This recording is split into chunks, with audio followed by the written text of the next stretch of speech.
So hey guys, welcome back. This is Anmol Shukla and a very warm welcome to my YouTube channel History with me.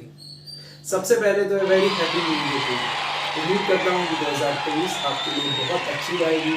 आप अच्छी तरीके से पढ़ाई करोगे, अपने आप को स्ट्रॉन्ग रखोगे, इमोशनली स्ट्रॉन्ग रखोगे, हेल्दी रखोगे और सबसे बड़ी बात हैप्पी यानी कि खुश रहोगे। सो न्यू ईयर है, न्यू ईयर का मौका है, तो I just want to give you a gift कि भाई मैं ज्यादा से ज्यादा इंपॉर्टेंट लेक्चर्स की लिस्ट आपके लिए बना दूं, क्योंकि एग्जाम का महीना है, एग्जाम का सीजन है और कहीं ना कहीं एग्जाम जो है वो आने वाले हैं। लेक्चर्स पर तो मैं काम कर ही रहा हूँ, बिजनेस लॉ की लेक्चर्स पर काम हो रहा है, ऑर्गेनाइजेशनल बिहेवियर के लेक्चर्स पर काम हो रहा है, बट साथ ही साथ इंपॉर्टेंट लिस्ट जरूरी है, क्योंकि कई बार आप लोग कुछ रीजंस की वजह से नहीं पढ़ पाते, तो उस समय जरूरी होता है कि आपको इंपॉर्टेंट क्वेश्चंस पता चल जाए, तो एटलीस्ट आप एटलीस्ट 60 to 70% स्कोर कर पाए। और यकीन मानिए कि ये इंपॉर्टेंट लेक्चर्स जो मतलब इंपॉर्टेंट लिस्ट मैंने बताई है उस हिसाब से अगर आप पढ़ लेते हो तो 70 to 18% तो आप ले ही आते हो, अगर अच्छी तरीके से आप तैयारी कर लेते हो। So with this I am gonna start today's lecture, जिसमें मैं बात करने वाला हूं ऑर्गेनाइजेशनल बिहेवियर के रिपीटेड क्वेश्चंस की, जो लगातार रिपीट हो रहे हैं साल भर साल, सेमेस्टर दर सेमेस्टर आपके एग्जाम में। तो जरूरी है कि आपकी नजर जाए उन रिपीटेड क्वेश्चंस पर, आप उन रिपीटेड क्वेश्चंस को पहले पढ़ें, उनके कंसेप्ट को क्लियर करें, ताकि आप गुड टू गो हो जाएं for your exam. So let's start, but before that आपको भी मुझे एक गिफ्ट देना है, और वो गिफ्ट है चैनल को सब्सक्राइब करना है और अपने बेस्ट फ्रेंड से, आई एम नॉट सेइंग हर दोस्त से शेयर करना है, but at least share it with your best friend. Trust me guys, I am working really hard for you guys, day and night. I want कि मैं आपके लिए क्या क्या ला सकता हूं, मैं यही सोचता रहता हूं किस किस कंटेंट से आपको एडवांटेज मिल सकती है और आप अच्छी तरीके से गुड टू गो हो सकते हो फॉर एग्जाम, और यू नो अच्छे मार्क्स ला सकते हो, अच्छे परसेंटेज बना सकते हो। तो मैं आपके लिए पूरी कोशिश कर रहा हूं आपके लिए बढ़िया से बढ़िया कंटेंट लाने की। साथ ही ऑर्गेनाइजेशनल बिहेवियर का कि जितने भी नोट्स हैं अभी तक के लेक्चर्स के, वो भी आपको मिल जाने वाले हैं, आज ही अपलोड करूंगा मैं। तो न्यू ईयर होप करता हूं कि अच्छी शुरुआत लेके आएगा आपके लिए। पढ़ते रहिए and let's start the lecture. काफी बातें हो गई। So if you're new to the channel, subscribe and hit the bell icon to get the daily notification and updates, क्योंकि वो आती रहती है लगातार। So भाई सबसे इंपॉर्टेंट क्वेश्चन जो है वो है डेफिनेट, अच्छा साथ ही मैं वीडियो के लेक्चर्स भी आपको बताता रहूंगा। तो ये इंपॉर्टेंट क्वेश्चंस है, अगर आप लास्ट डे पढ़ रहे हो या एक दो दिन पहले पढ़ रहे हो तो भाई ये पढ़ के जाओगे तो भी कोई दिक्कत नहीं होने वाली, सब कुछ क्लियर हो जाएगा। तो वीडियो के लेक्चर्स बता दूंगा, इंपॉर्टेंट क्वेश्चन, देन वो लेक्चर देखो, फिर नेक्स्ट इंपॉर्टेंट क्वेश्चन, वो लेक्चर देखो, नोट कर लो और उस हिसाब से पढ़ो, you are good to go. So पहला जो इंपॉर्टेंट क्वेश्चन है वो हर क्वेश्चन के लिए मायने रखता है, क्योंकि देखो लिखना मैटर करता है। कुछ यूनिवर्सिटीज के लिए मैंने बताया कि how to write in your semester exam, वो वीडियो आपको मिल जाएगी डिस्क्रिप्शन बॉक्स में, वो जरूर देखें। उससे बहुत मतलब खतरनाक आइडिया लग जाएगा किस तरीके से लिखना है आपको एग्जाम में। सो कहने का मतलब कि डेफिनेशन ऑफ ओबी हर क्वेश्चन में काम देने वाली है, इसलिए जरूरी है कि इसके इंट्रोडक्शन पार्ट को, इसकी पहली वीडियो आपको देखनी है तो पार्ट 1 में मैंने इसके बारे में आपको बताया है, इस इंट्रोडक्शन के पार्ट 1 तो आपको देखना ही देखना है। किसी भी प्लेलिस्ट का पार्ट 1 बहुत इंपॉर्टेंट और बहुत मायने रखता है। क्यों? क्योंकि वो हर क्वेश्चन में हेल्प करता है कुछ कंटेंट बनाने की और लिखने की। तो ऑर्गेनाइजेशनल बिहेवियर का कोई भी क्वेश्चन आए वहां पर ओबी की जरूरत तो आपको पड़ेगी ही, and for that it's really very important that you must have clarity कि ओबी क्या है, ओबी के बारे में, ओबी का कंसेप्ट क्या है। सो पहला पार्ट आपको देखना है, डेफिनेशन ऑफ ओबी पूछी जाती है, इसके साथ साथ इंपॉर्टेंट है हर क्वेश्चन के लिए भी, इसलिए इंट्रोडक्शन पार्ट को एकदम मजबूत रखना है, कॉन्सेप्ट को क्लियर रखना है कि भाई ओबी में पढ़ते क्या है। फुल प्लेलिस्ट ऑलमोस्ट आ चुकी है, कुछ टॉपिक्स बचे हैं जिनको खत्म करना है, वो भी आ जाएंगे एक दो दिन में। सो ये सब तो लाइक स्टार्टिंग के जो टॉपिक्स हैं तो ऑलरेडी अपलोडेड है। सो डेफिनेशन ऑफ ओबी आपको प्लेलिस्ट में पार्ट 1 जो है वो देख लेना है। दूसरा इंपॉर्टेंट क्वेश्चन जो कि काफी रिपीट होता है, ये है explain the nature and scope. तो कि भाई नेचर क्या है और स्कोप क्या है ऑर्गेनाइजेशनल बिहेवियर का। तो ऑर्गेनाइजेशनल बिहेवियर का नेचर और स्कोप ये भी बहुत मैटर करता है, और जरूरी है कि आप ये भी देख के जाएं। पार्ट 2 और पार्ट 3 इसके लिए आपको देखना है, तो अब आप पार्ट 2 और पार्ट 3 देख लेते हैं। तो भाई ये दोनों क्वेश्चन आप पार्ट 1 पार्ट 2 पार्ट 3 आपके ये दोनों क्वेश्चन को कवर कर देते हैं, और ट्रस्ट मी गाइस बहुत हेल्पफुल है ये। आपको जब कुछ समझ में नहीं आ रहा होता ना, देखो एग्जामिनर हर क्वेश्चन पढ़ने बैठता नहीं है, है ना, तो कई बार आंसर में ओबी आया है सिर्फ, लेकिन मॉडल्स बताने ओबी की, मान लो आप मॉडल्स नहीं पढ़ के गए, आपको पढ़ के जाना है क्योंकि मॉडल्स भी उतने इंपॉर्टेंट है, बट मान लो नहीं कर पाए मॉडल्स, तो अगर आप ये भी लिख के आ रहे हो ना, सिर्फ मॉडल्स पता है कि ये मॉडल्स है, उसके बाद अंदर आप कंटेंट में ये लिख के भी आ रहे हो ना, तो ट्रस्ट मी गाइस आपको अच्छे नंबर मिल सकते हैं। तो कुछ कंटेंट तो ओबी से रिलेटेड आपको आना ही चाहिए। मैं ऐसा नहीं कह रहा कि आप उल्लू बना रहे हो एग्जामिनर को, बट आप कुछ तो लिख के आ रहे हो ना related to the topic, and that is not wrong. As long as you are writing something related to the topic, it's not wrong, you can write it. Explain the nature and scope of OB part 2 part 3 जब आप कर लेते हैं तो ये खत्म हो जाता है। तीसरा, जैसा कि मैं बोल रहा था कि भाई मॉडल्स क्या है ओबी के, तो ये जो मॉडल्स हैं ये बड़े इंपॉर्टेंट हैं। कस्टोडियल मॉडल, सिस्टम मॉडल और बहुत सारे ऑटोक्रेटिक मॉडल, तो ये सारे मॉडल्स आपको पढ़ने हैं। मैंने बहुत ही क्लैरिटी के साथ आपको सारे मॉडल्स एक ही वीडियो में समझाए हैं। उसके लिए आपको देखना पड़ेगा पार्ट 6। पार्ट 6 जैसे ही आप देखते हो, ट्रस्ट मी गाइस, इसको मत छोड़ना, मॉडल्स को मत छोड़ना, मॉडल्स पढ़ के जाना। बहुत इजी है, सिंपल है, सिंपल शब्दों में मैंने समझाया है। Part 6 explain the models of organisational behaviour, question करके जाना है, रिपीटेड है, पूछा जाता है।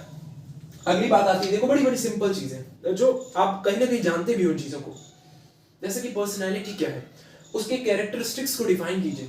तो भाई ये क्वेश्चन, चौथा क्वेश्चन, पर्सनैलिटी, बेसिक सी बात की पर्सनैलिटी क्या है, इसको हमने पढ़ा था इंडिविजुअल बिहेवियर वाले पार्ट में। किसमें पढ़ा है?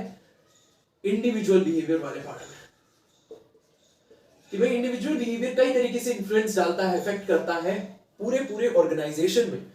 तो भाई पर्सनैलिटी भी एक इंडिविजुअल का बिहेवियर है, तो पर्सनैलिटी के को डिफाइन करना है, उसके इंट्रोडक्शन पार्ट को, और कहीं ना कहीं उसकी characteristics, sorry not characteristics, it's determinants, यहां पर डिटरमिनेंट्स होना चाहिए। Define personality and describe it's determinants, ये काफी पूछा जाता है क्वेश्चन, उसके डिटरमिनेंट्स। मैंने डिटरमिनेंट्स ऑफ पर्सनैलिटी ये टॉपिक एक्सप्लेन किया है, कहां किया है? इसके लिए आपको देखना पड़ेगा पार्ट 8 और पार्ट 9। सो पार्ट 8 और 9 छोटे छोटे लेक्चर्स है, ऐसा नहीं कि बहुत भारी भारी लेक्चर्स हैं, पूरा दिन लग जाएगा यार, छोटे छोटे लेक्चर्स हैं। कंप्लीट वीडियो देखो, क्योंकि इन बिटवीन वीडियोस में इंपॉर्टेंट क्वेश्चंस और इंपॉर्टेंट पार्ट बताता हूं, इसलिए आप बीच में वीडियो छोड़ोगे तो आपको नहीं समझ में आएगा। कंप्लीट वीडियो देखो, जरूरी है देखनी। इसके बाद पर्सनैलिटी थ्योरीज, एक बेहद इंपॉर्टेंट क्वेश्चन। पर्सनैलिटी थ्योरीज भी मैंने कहीं ना कहीं कई पार्ट्स में खत्म की है, 15, 16, 17, 18 छोटे छोटे वीडियोस के फॉर्म में है, वो आपको देखना पड़ेगा। पार्ट 15, 16, 17 और 18 बहुत इंपॉर्टेंट है गाइस। पर्सनैलिटी थ्योरीज 15, 16, 17, 18 ये जरूर आपको देखने हैं। खास करके अगर आप इसमें भी बोलोगे कि क्या भाई सर इसमें भी, इन पार्ट्स में भी, ये तो इंपॉर्टेंट है, इंपॉर्टेंट में ही पढ़ रहे हैं तभी हम ये क्वेश्चंस है ना, ये जो 10 क्वेश्चन है, बट क्या इस पर्सनैलिटी थ्योरी जो 15, 16, 17 पार्ट 18 पार्ट आपने बताया, क्या इसमें भी कोई बहुत ज्यादा इंपॉर्टेंट है? जी बिल्कुल है। इसमें आपका 16th पार्ट बहुत इंपॉर्टेंट है, जिसमें हमने इड, ईगो, सुपर ईगो की बात की है। तो पार्ट 16 इसमें और भी इंपॉर्टेंट है, जिसमें हमने बात की है इड की, ईगो की और सुपर ईगो की। बहुत ही सिंपल चीजें हैं भैया, इनको पढ़ोगे ना तो एकदम क्लैरिटी लग जाएगी। बेसिक एग्जांपल्स के साथ मैंने समझाने की कोशिश की है। और जो थोड़ा चीज इंपॉर्टेंट है वो है 18 पार्ट, जिसमें मैंने बात की है ट्रेड थ्योरीज की। तो ट्रेड थ्योरीज भी एग्जाम पॉइंट ऑफ व्यू से इंपॉर्टेंट है, तो पढ़ना तो सभी है, लेकिन इनको थोड़ा ज्यादा फोकस होकर पढ़ लेना, ठीक है? पार्ट 16 और पार्ट 18 को, जो और भी ज्यादा इंपॉर्टेंट है। आगे चलते हैं।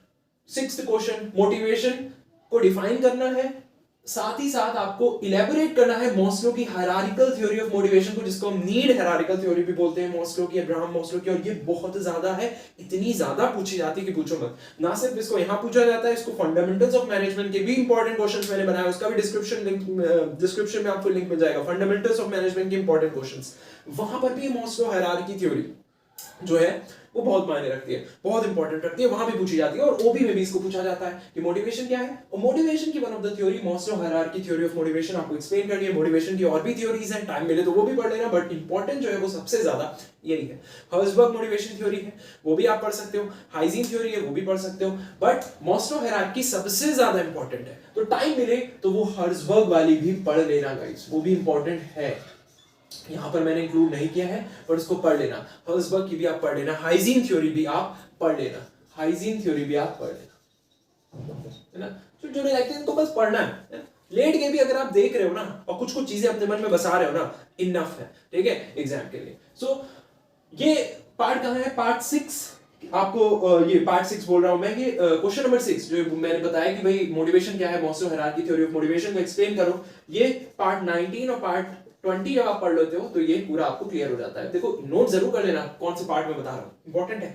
ये छूट गया था कि ओबी की इंपॉर्टेंस क्या है ऑर्गेनाइजेशन पॉइंट ऑफ व्यू से। एक बहुत ही कॉमन सा क्वेश्चन है, बेसिक सा क्वेश्चन है जो बहुत ज्यादा रिपीट हुआ है, मैंने देखा है, मैंने पूरी रिसर्च की है पेपर्स की, इतने सारे पेपर्स में से कुछ इंपॉर्टेंट क्वेश्चंस मैंने निकाले जो लगातार रिपीट हो रहे हैं, ठीक है। सो इंपॉर्टेंस ऑफ ओबी की इंपॉर्टेंस क्या है ऑर्गेनाइजेशन में पूरी, ये भी काफी क्वेश्चन रिपीट हुआ था, पार्ट 15 में मैंने इसको एक्सप्लेन किया है, तो एक बार जल्दी से इसको भी देख लेना। लर्निंग और उसकी थ्योरीज भी काफी पूछी गई हैं, कई बार पूछी गई हैं, तो लर्निंग और उसकी थ्योरीज भी आपको पढ़नी है, पार्ट 13 और पार्ट 14 में आपको मिल जाएंगी। अच्छा, पार्ट 14 में मैंने सारी लर्निंग की थ्योरीज बताई हैं एक ही वीडियो में, तो वन वीडियो में आपको सारी लर्निंग थ्योरीज मिल जाएंगी, तो टेंशन लेने की बात नहीं है। लीडरशिप के कंसेप्ट और स्टाइल्स, अच्छा ये जो टॉपिक्स हैं ये येट टू बी अपलोडेड है, मैंने अपलोड नहीं किए हैं दोस्तों, येट टू बी अपलोडेड, इनको अपलोड करना है मुझे, तो प्लीज माफ कीजिएगा ये अपलोड नहीं हो पाए हैं बिकॉज ऑफ टाइमिंग इशू, कुछ टाइम के इश्यूज की वजह से, क्योंकि मैं बिजनेस लॉ के भी लेक्चर्स ला रहा हूं आपके लिए। सो ये टॉपिक्स बहुत ही सिंपल है हालांकि, और मैं अपलोड भी कर दूंगा 2-3 दिन में, बट फिर भी आपको याद रखना है कि भाई लीडरशिप के कॉन्सेप्ट और style, it's a very very important question जो कि काफी पूछा जाता है, जो आपको पढ़ना है, या आपको पढ़ना है किसी आर्टिकल से एटलीस्ट पढ़ना है। जब आप पढ़ोगे तो आपको क्लैरिटी लग जाएगी, इतने लेक्चर जब आप पढ़ लोगे तो ये आपके लिए कुछ भी नहीं है, लीडरशिप भी आपको तुरंत समझ में आ जाएगा, ठीक है। इसके बाद शॉर्ट नोट्स आपको थोड़ा थोड़ा आर्टिकल पढ़ लेना है, किसके 10th क्वेश्चन में मैंने बताया कि भाई ऑर्गेनाइजेशन कल्चर के बारे में थोड़ा सा पढ़ लेना, रीसेंट एडवांसेस क्या क्या हुए ऑर्गेनाइजेशनल बिहेवियर में, इसके भी शॉर्ट नोट्स के बारे में पढ़ लेना। इनको अपलोड करना भी बाकी है, इसलिए यहाँ पर मैंने नहीं बताया कि इस पार्ट से पढ़ना है, बाकी ये सब हो गए हैं, इनको पढ़ लोगे तो ये दोनों बचेंगे, इनको जल्दी जल्दी आप आर्टिकल से पढ़ लेना, कुछ चीजें नोट जरूर कर लेना ताकि आप भूलो नहीं। नोट्स इन सभी के आपको मिल जाएंगे आज ही शाम तक, लेकिन फिलहाल इन इंपॉर्टेंट क्वेश्चंस को आपको पढ़ लेना है, पेपर करीब है, good luck for the exams. और हाँ दोस्तों, एक और टॉपिक आपको पढ़ना है थोड़ा सा, ग्रुप के बारे में आइडियोलॉजी रखनी है, आइडिया रखना है कि होता क्या है, ग्रुप का क्या आइडिया है, और इन एन ऑर्गेनाइजेशन में ग्रुप का क्या आइडिया है, किस तरीके से पूरा का पूरा ग्रुप बिहेव करता है ऑर्गेनाइजेशन में, ये भी इसका भी थोड़ा सा आइडिया रखना, अंडरस्टैंडिंग रखना। इसके बाद जब आप जाते हो एग्जाम में तो आपके सामने जब एग्जाम पेपर आपको दिखता है तो भाई आपको सब कुछ आता होगा, ऐसा आपको लगेगा, कॉन्फिडेंस बिल्ड होगा अपने अंदर, ये सारे क्वेश्चंस करके जाओ, ट्रस्ट मी गाइस 80 to 85% तो लिखे ही हुए हैं, उससे ज्यादा भी आ गए तो कोई शक की बात नहीं है उसमें। सो आई होप आपको ये वीडियो पसंद आई होगी, वीडियो पसंद आई है तो please guys I am working really hard for you, so please and please share it with your best friend, and if you are new subscribe and watch my videos, my playlist and everything that I'm uploading for you. Thank you guys, and a very happy new year once again. Thank you.